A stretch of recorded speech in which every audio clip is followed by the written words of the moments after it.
itu betul, ya. betul. Oke, menarik sekali. Kayaknya makin banyak pembahasan ini. Makin banyak pembahasan ya. Gini Bu ya, saya untuk bahas emas ini, Ya. sebenarnya untuk saat ini spot harga emas itu berada di kisaran berapa sih? Oke, untuk hari ini harga di angka 1.818 dolar per troy ounce.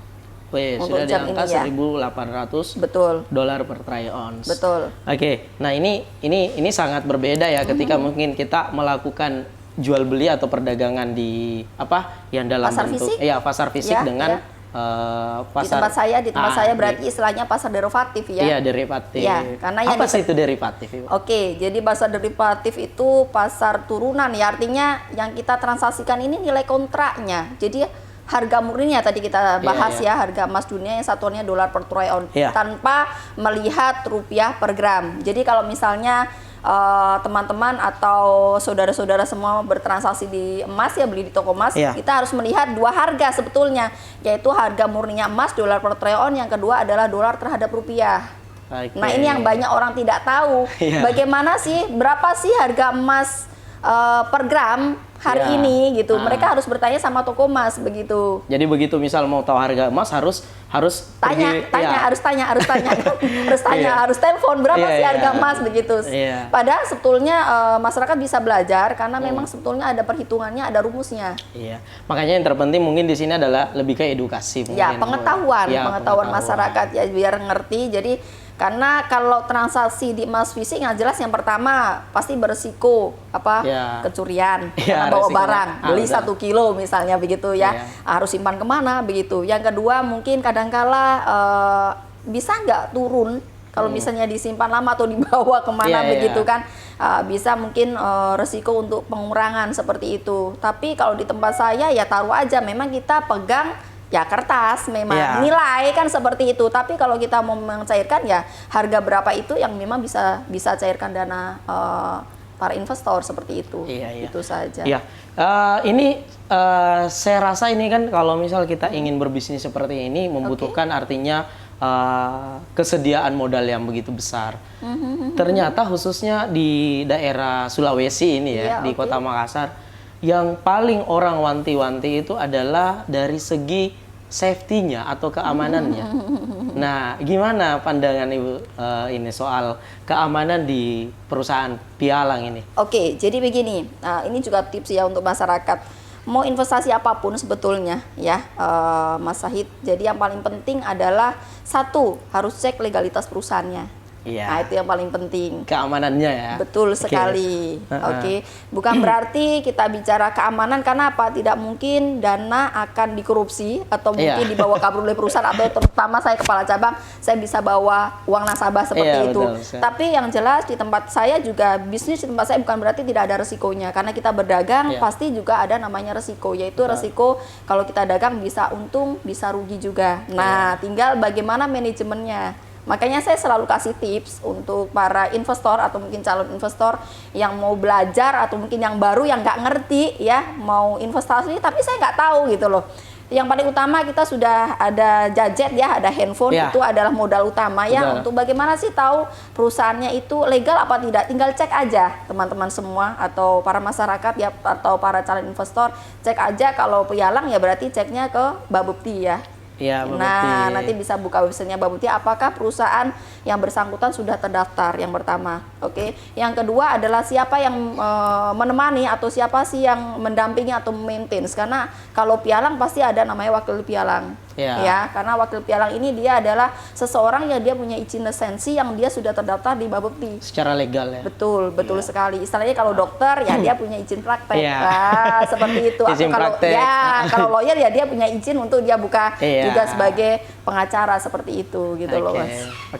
Jadi poin pentingnya teman-teman, jadi ada sudah secara turunannya memang sudah jelas ya. Kalau misal kita lihat dari lembaga pengawasnya ada, kemudian yang mengawasi transaksi dan sebagainya sudah ada lengkap semua. Betul ya, tadi Bapepti yang pertama, yang kedua adalah penjaminan dananya, karena begitu transfer dana itu harus yang melakukan adalah nasabah sendiri.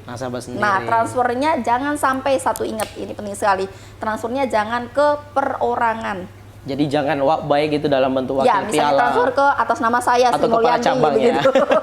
Nah itu, aduh, jangan, oke, karena pasti bisa saya bawa kabur, saya pakai uangnya untuk jalan-jalan, kayak Iya. gitu. Tapi kalau di perusahaan kami memang ada bank yang ditunjuk oleh clearing ya namanya. Jadi selain Bapepti, ada memang badan penjamin dana itu namanya Clearing Berjangka Indonesia. Oh ya, jadi Ya. Clearing Berjangka Indonesia ini memang sebagai penjamin dana. Betul, jadi yang nasabah. menjaminkan dana untuk transaksi ke Bursa Berjangka Jakarta. Oke. Kayak gitu, itu yang Seperti perlu itu. masyarakat paham. Jadi begitu prosesnya memang, begitu nasabah masuk itu, dia harus bertemu dengan wakil piala, ya, akan diedukasi, dijelaskan sampai bagaimana sih cara bertransaksinya. Ya. Ini pun penting sekali, jadi tadi selain satu, perusahaannya legal, yang kedua harus nasabah yang harus bertransaksi sendiri. Pastikan nasabah yang bertransaksi sendiri, karena nanti password itu kan dikirim ke nasabah. Ya. Jadi begitu memang ini ya, ini tips untuk biasanya rata-rata Ya. nasabah masuk, biar mungkin masyarakat juga tahu untuk di perusahaan pialang, di kontak perkasa itu yang pertama dia akan ketemu sama wakil pialang saya ya untuk di-maintain, diedukasi sampai cara transaksinya pakai akun demo. Oh, jadi ada memang semacam akun yang memang dipakai untuk latihan ya. Iya betul, sampai nasabah benar-benar memang ngerti. Walaupun dia udah transfer, udah masuk, Wajib ya hukumnya untuk harus ada memang belajar dulu pakai akun demo, harus paham dulu cara Oke. baca laporan keuangan, harus ngerti, itu penting sekali. Iya, iya. Oke, satu tadi yang pertama saya bilang legalitas perusahaan, harus tahu ya jelas kalau kontak perkasa memang kita legal, kita di bawah naungan Bapepti, izin kita dari tahun 2000. Oke. Yang kedua adalah ada pendampingan wakil pialang. Tunjuk wakil pialang yang Anda memang cocok. ya. Oke. Yang ketiga adalah pastikan tadi saya bilang Anda yang bertransaksi sendiri. Oh, jadi memang wajib ya untuk pengelolaan dana modal itu wajib si pemilik dana ini atau si Ya, pemilik karena modal. sekarang sudah tidak saatnya lagi Mas Sahid bahwasanya kita bisnis, kita investasi dikelola oleh orang lain. Iya. Nah, ini gitu. miss-nya ini yang banyak ya. Betul. Ini yang miss di sini mempercayakan pengelolaan dana yang begitu besar kepada orang lain sehingga hal-hal yang tidak diinginkan ke depannya itu mudah sekali untuk terjadi. Betul, karena trouble and error-nya rata-rata di manusia. Iya. Nah. Apalagi uang ya. Nah, sensitif sekali itu kan. Iya, betul. Oke. Terus yang keempat kalau saya adalah harus bisa baca laporan keuangan. Jadi ada Ya, laporan keuangan. ada juga. laporan keuangan ya. Jadi laporan keuangan ini nasabah harus bisa baca, karena ini saya istilahkan sebagai CCTV si nasabah atau investor. Dimanapun dia bisa cek, karena tadi ya transaksinya kita sudah mobile, Ya. jadi pakai handphone bisa. Yang penting ada jaringan internet, jadi bisa cek setiap saat laporan keuangannya apakah bertambah atau bahkan berkurang. Oke. Karena kalau berkurang ya sudah, misalnya diputuskan untuk mau tarik dana begitu. Iya. Oke. Terus yang kelima adalah pakai manajemen risiko. Nah, Oke, itu sangat sih. menarik teman-teman. Jadi semua ada rule-nya ya, ada aturan-aturan sistemnya gitu. Jadi memang ketika orang yang melakukan ini di luar dari rule ini, di luar dari sistemnya ini ya, siap-siap saja mungkin ada resiko yang mungkin dia tidak inginkan terjadi seperti itu. Makanya Bisa jadi. untuk lebih yang lebih jelasnya safety-nya safety mungkin untuk ya. bertransaksi memang harus benar-benar ini harus dicek Ya. ya, harus benar-benar dilakukan seperti itu. Iya. Nah, oke, ini sangat menarik sekali pembahasan kita dari tadi ya. Iya, Ibu Sri Mulyanti ya. Nah, untuk selanjutnya ini ya, mungkin ini yang mungkin banyak yang penasaran juga buat teman-teman yang sudah menggeluti dari tahun ke tahun ya. Iya. Ya, ini sebenarnya untuk histori perubahan harga emas ya dari tahun 2020 kemudian berpindah ke tahun 2021. Ini ada banyak momen-momen yang dilewatkan, Ya, kejadian, ya. kejadian-kejadian yang begitu Luar biasa terjadi ya. Karena saya rasa hampir 80% orang sekarang untuk sistem perdagangan seperti ini banyak yang sudah mulai melirik ya, seperti itu. Nah, salah satunya yang paling berpengaruh dari tahun 2020 jelang ke 2021 adalah kejadian yaitu yang mungkin semua orang tahu, yang dimana mewabahnya sebuah virus ya yang disebut dengan ya teman-teman sudah tahu ya, COVID-19. Apakah ini sangat berdampak pada histori pergerakan harga emas, Ibu? Sangat sekali. Justru ini sedikit sharing ya Mas Said. Justru bisnis bursa berjangka Jakarta tahun 2020 begitu ada COVID, kita malah break high. Wih, jadi pada saat semua orang. Iya, ya kita bukan mau bersenang-senang di Iya. atas penderitaan orang lain seperti itu, tapi karena itu tadi, karena lockdown, orang mau berpikir bisnis apa kira-kira yang tanpa tatap muka tapi tetap menghasilkan. Tentunya tidak cuma mungkin di tempat saya, tapi bisnis yang secara online mungkin dia akan pasti rata-rata beri hack. Oke. Kayak gitu, orangnya pakai contohnya Telkom aja juga dia meraup keuntungan luar biasa karena pakai internet kan gitu Iya, kan. betul, kan? Seperti itu. Nah, di tempat saya sendiri Kontak Perkasa juga laporan peningkatan nasabah tahun 2020 tuh naik 100%, alhamdulillah. Wih. Begitu ya. Iya, iya. Jadi, nah karena apa? Mungkin sedikit kita juga bisa lihat ya. Dengan merebaknya COVID tahun 2020 itu harga emas sendiri ya dari angka awal Januari tanggal 1 Januari 2020 itu di angka 1474.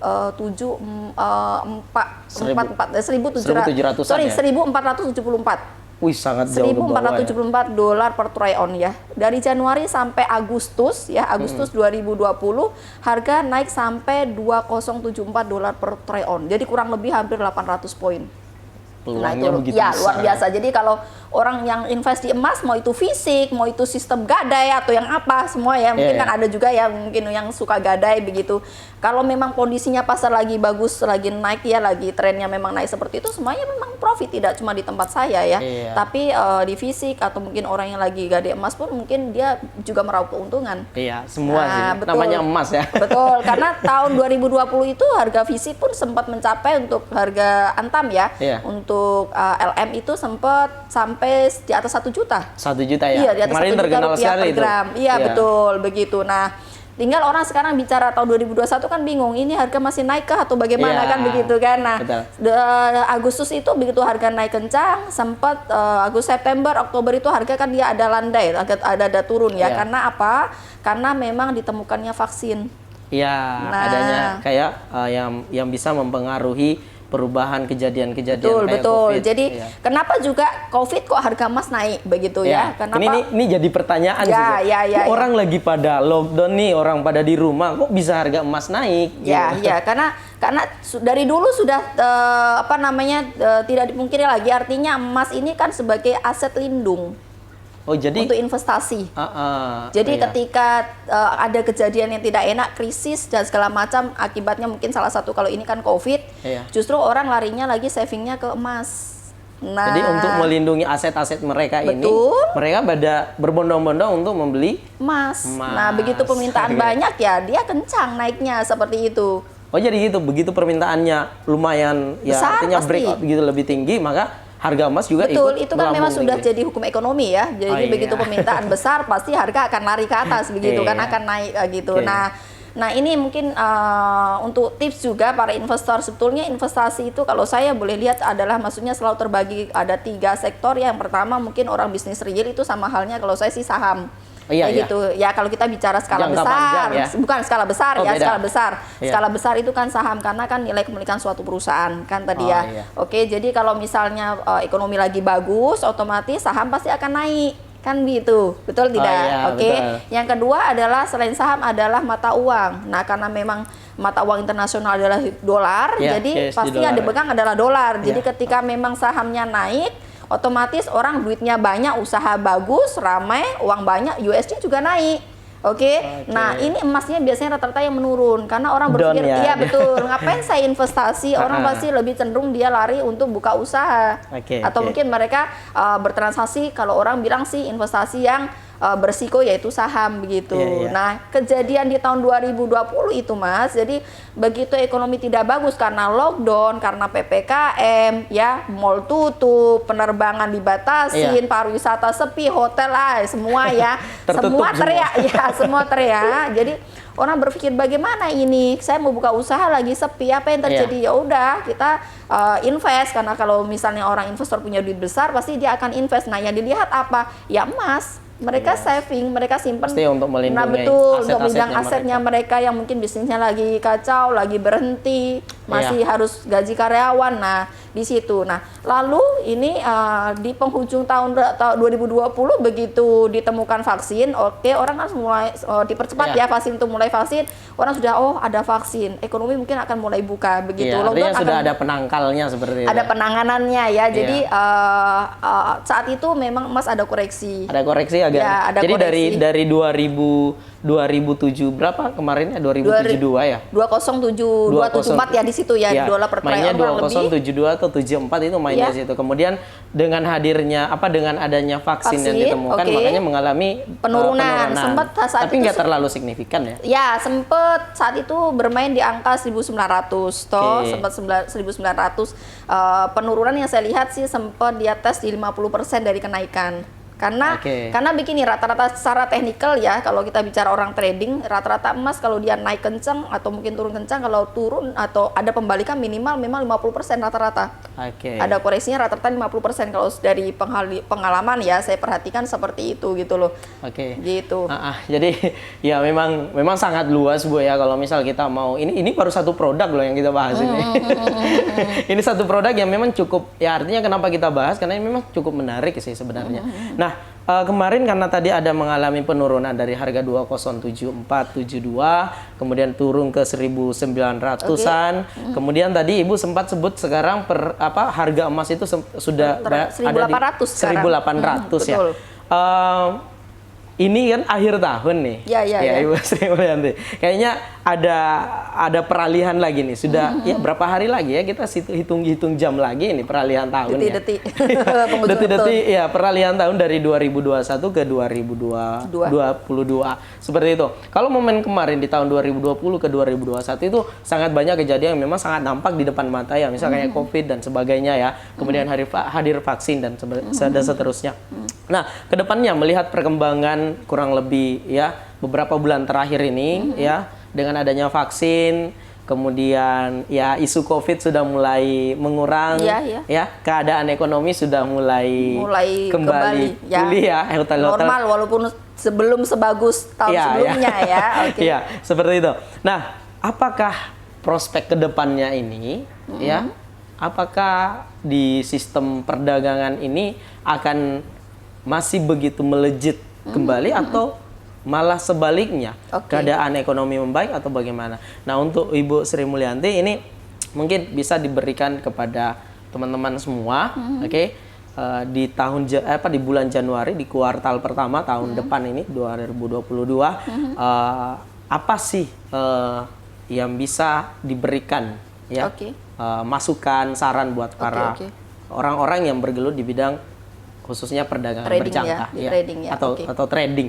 Ini seru juga kalau trading ya. Tadi sempat masuk trading tapi kita belum terlalu ke sana dulu guys ya. Kita lebih ke peluangnya dulu sih sebenarnya gitu. Oke. Jadi untuk lihat sebetulnya penghujung tahun 2021 ini agak sedikit berbeda. Biasanya kalau di akhir tahun itu orang akan terkenal atau mungkin di pendengarannya istilahnya window dressing mungkin ya, ada sedikit pernah dengar ya, window dressing. Jadi ini biasanya disebut-sebut dan para investor memanfaatkan. Ini istilah dalam momen-momen akhir tahun atau ya betul, momen akhir tahun biasanya memang window dressing itu rata-rata terjadi di akhir tahun karena laporan perusahaan ya, karena biasanya kan laporan laba perusahaan itu kan di akhir tahun. Window dressing ini laba perusahaan dibaguskan sebetulnya, pengertiannya dibaguskan, fungsinya untuk menarik investor begitu. Artinya udah terjadi dong. Ini sebetulnya ini hari ya. Cuman ini yang kita melihat apa kaitannya dengan harga emas. Justru saya perhatikan satu pekan terakhir ini harga emas justru ada naik tipis, ada naik buka. Karena rata-rata biasanya dia berbanding terbalik, ketika laporan laba dibaguskan saham naik, justru kebalikannya emasnya akan ada koreksi karena orang beralih ke saham meninggalkan emas seperti itu untuk sementara waktu. Nah, ini saya perhatikan satu pekan ini justru harga dia sempat tes 1820 dolar per troy ounce. 1820. Ya, kenapa? Ya, sebetulnya kalau dari tahun ke tahun kan dia kurang lebih sama, ada koreksi sedikit begitu. Tapi ini justru dia naiknya karena satu, lagi karena COVID. Iya, COVID. Ada COVID Adanya varian baru ya, ya. ini Omikron. Nah, Omikron. ya itu yang membuat ada beberapa negara yang sudah wanti-wanti sudah melaporkan ini. Apalagi saya lihat berita tadi pagi ada di Cina, Ya. sempat agak naik juga. Terus di Eropa juga ya, beberapa yang malah justru dia mau kasih kebijakan lockdown. Nah, kalau saya melihat seperti ini untuk tahun 2002 kemungkinannya ya, karena ada varian COVID baru, ini justru membuat angin segar untuk emas justru ya satu. Yang kedua adalah justru di tahun 2022 ini sangat menarik di kuartal pertama khususnya karena apa? Karena banyak resiko yang akan membuat The Fed, Bank Sentral Amerika, apakah dia akan tetap mempertahankan kebijakannya atau bahkan keputusan-keputusan atau bahkan dia akan tetap menaikkan, terutama yang kemarin kan rencananya kan dia mau menaikkan suku bunga. Nah, seperti itu. Jadi ini masih mix. Jadi saya lihat COVID ini juga bisa membantu. Kalau saya kemungkinan besar 2022 harga emas masih berpotensi untuk naik seperti itu. Jadi dampak memang window dressing ini ya artinya 2 minggu terakhir ini memang sangat tipis ya. Iya, betul. Jadi mungkin tipisnya ini mungkin bolak-balik dari 1.700 kemudian naik lagi ke 1.800 atau gimana? Iya. Dari kemarin harga cuma bergerak areal 1780 sampai 1.800 masih dipertahankan di angka 1.800 itu loh. Jadi saya melihat harga masih bullish. Masih naik. Oke. Kecuali kalau saya lihat dari kemarin saya perhatikan kecuali kalau harga memang ada penembusan di bawah 1750. Tapi dari kemarin saya perhatikan harga masih fight di atas 1750 seperti itu. Untuk nembus ke bawah. Betul. Naiknya pun mungkin ya high-nya kemarin harga tertingginya itu mungkin sampai ke 1.820 ya, satu minggu terakhir ini. 1820 dolar per troy ounce ya. Oke. Nah, selanjutnya pertanyaan ini ada mungkin sedikit pertanyaan saya. Akankah di bulan Januari ini harga emas ini kan tadi Ibu Sri Mulyanti bilang kalau harganya masih bullish ya, artinya masih naik gitu. Akankah di bulan Januari ke depan ini kuartal pertama ini harga emas khususnya dolar per troy ounce ini tembus sampai ke 1.850? Oke. Kalau berkaitan dengan tadi saya bilang window dressing, terus yang kedua adalah ada istilahnya biasanya January effect. Oke. Jadi ada momen lain lagi ya? Ya, karena begini, karena laporan perusahaan dibaguskan, biasanya kan laporannya itu akan muncul di kuartal pertama, yaitu Januari ya, di Januari, Februari, Maret. Nah, ketika misalnya laporan keuangannya ini ternyata kok tidak bagus, itu kan membuat kekecewaan para investor. Nah, ini mungkin justru akan membuat semakin mungkin emas diminati begitu karena itu mungkin akan menambah selain saya bilang Omikron karena tadi saya bilang pada prinsipnya emas ini adalah memang investasi yang aset lindung. Ya, betul. Nah, jadi saya melihat harga kemungkinan dia tes level 1850 sampai 1875 dolar per troy ounce untuk kuartal pertama sih itu. Artinya peluangnya begitu besar lagi ya? Bisa jadi kecuali satu karena kebijakan The Fed-nya untuk menaikkan suku bunga itu kan kita juga belum pasti ya, pasti apakah dia memang betul-betul atau melihat kondisi yang seperti ini lagi dia bahkan akan tetap. Kenapa saya bilang emas menjadi angin segar lagi, dia akan punya potensi kenaikan karena kemarin di Oktober kita lihat di tahun 2021 The Fed dia kasih kebijakan untuk tapering.